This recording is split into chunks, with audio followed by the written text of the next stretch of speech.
It's Crosstalk Friday tonight, and I'm fired up. Good morning, everybody, and welcome to the Recovery Classroom. My name is Drew. I'm an alcoholic, and today, by the grace of God, I'm a recovering alcoholic. If you're local to the Huntington, West Virginia area, even if you're within a driving distance, maybe an hour or so driving distance, come down and check out the Crosstalk meeting tonight at 7 p.m. at Pea Ridge United Methodist Church, 5747 East Pea Ridge Road. Always a great conversation. These meetings have been growing week after week. The dialogue has just been incredible. It's just a bunch of drunks and drug addicts sitting around talking shop and having a hell of a good time. So, and drinking coffee, of course, without sugar.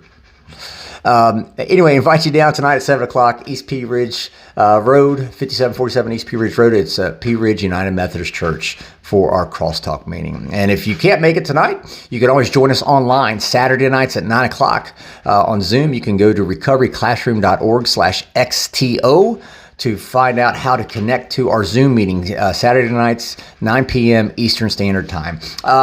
Last Tuesday night's Crosstalk meeting, one of the topics that came in that we were not able to get to, being homesick and early recovery. There's two ways I can look at that. One, I can look at, being homesick away from the environment that I consider to be my home. And then two, the people around me that I consider to be part of my home. So there's a couple ways I can look at that. I want to kind of touch on both of them.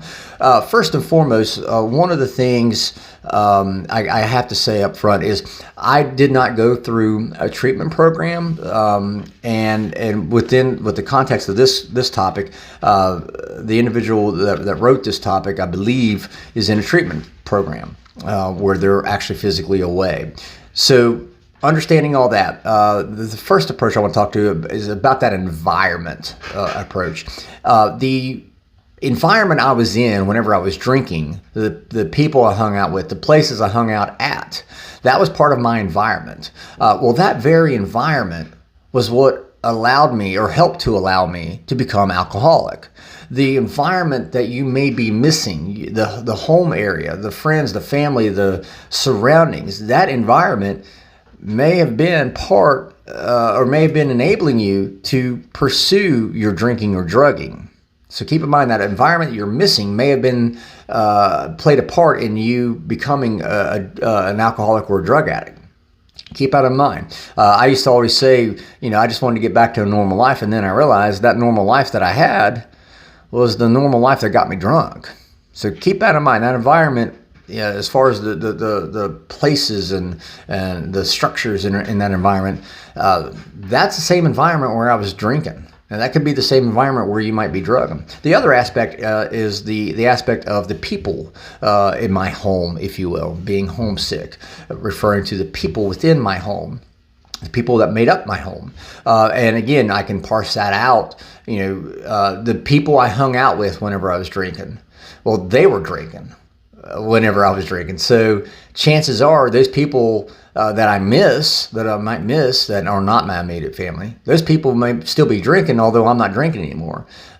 So it may behoove me to realize that the people that I miss, the people that make up my being homesick, those very people could be doing the very things that I'm trying to stop doing. Maybe they're using drugs and I'm trying to stop using drugs. Maybe they're still drinking and I'm trying to stop drinking. So again, I want you to keep out of mind that environment that you're homesick from and those people that you're missing.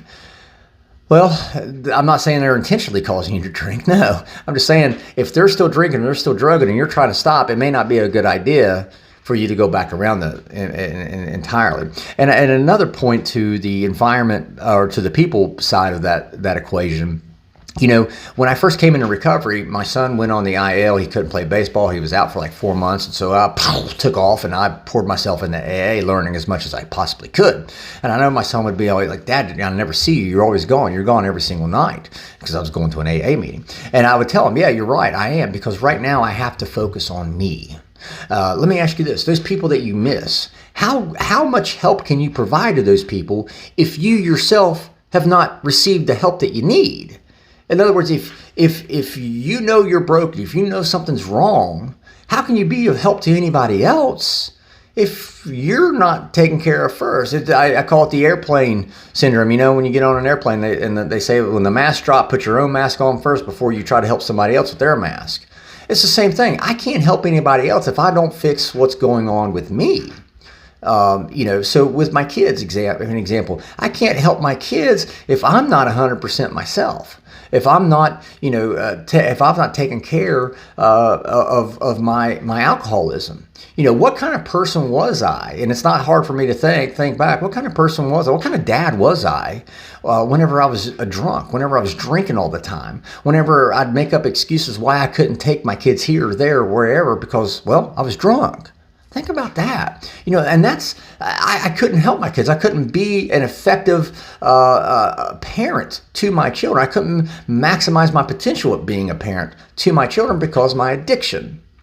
Does that make sense? So basically, I can't be of maximum service until I fix me first. And I tell my son all the time, look, I'm going to these meetings night after night after night to fix me so that way, whenever you do get off the injured list for baseball, I can start being there for you again. I can start taking you where you need to go. I can start doing things with you that you need to get done. I can start being a parent to you. I can start being the parent that you deserve.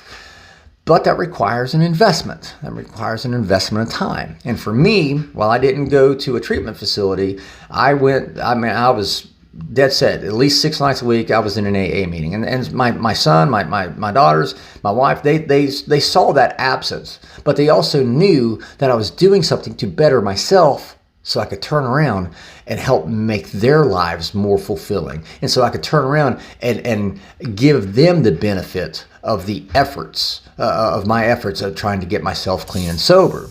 And so you may be homesick today. You may be missing the people closest to you, your family members. But I ask you, what good are you going to be to those people unless you get yourself fixed? And if you truly love them, you're going to take that time to fix yourself first so you can turn around and maximize the love that you want to show and give to them. So with that being said, again, there's the missing my family aspect of it, and then of course there's the environment aspect of it. I hear a lot of times from folks that are finishing up a 28-day program, that I'm worried about going home, and you should be. You should be, because keep in mind that area might be where you did the most drinking and drugging. Definitely something to be aware of. And I'm glad when I hear people say that. We go into a treatment facility now, a 28-day program now, and we get to share and talk with folks within that facility about their experiences. And that's one of the most common things I hear is that people say, I'm apprehensive about going home. That's good. That means you're aware. That means you're cognizant. But I found it interesting that even though our environment, including our family members, even though we miss them while we're trying to take care of ourselves, it's always good to reassure them that, look, I may be gone temporarily, but I'm only gone temporarily to work on me so I can be a better version of me for you. So with that being said, I'll let you guys go. Hope you guys have an absolutely kick-ass Friday. Again, crosstalk meeting tonight at Pea Ridge United Methodist Church. Come on down, hang out with a group of like-minded drunks and drug addicts, just sitting around talking shop, drinking some coffee, and just having fun and bullshitting. It's always a lot of fun. I want to thank you guys for letting me come in and share 5 to 10 minutes of your day with you. You guys absolutely keep me sober, and I could not be any more appreciative. If you have a topic you'd like to hear discussed, you can throw it out there on our Recovery Classroom private group Facebook page. It's a private group. We maintain anonymity there. There's a whole bunch of us there on the back end. We always filter through stuff. Drop it in there. We'll take a look at it and see what we can do. So again, tonight's crosstalk meeting, you won't want to miss it. I'm pretty confident. And if you can't make it tonight, you can always join us tomorrow night, Saturday nights at 9 o'clock on the Crosstalk Online Zoom meeting. You can go to recoveryclassroom.org/XTO to find out how to connect, or you can just type in crosstalkmeeting.org to get the same information. So we'll be talking again soon. Remember, guys, you can't get drunk if you don't take that first drink.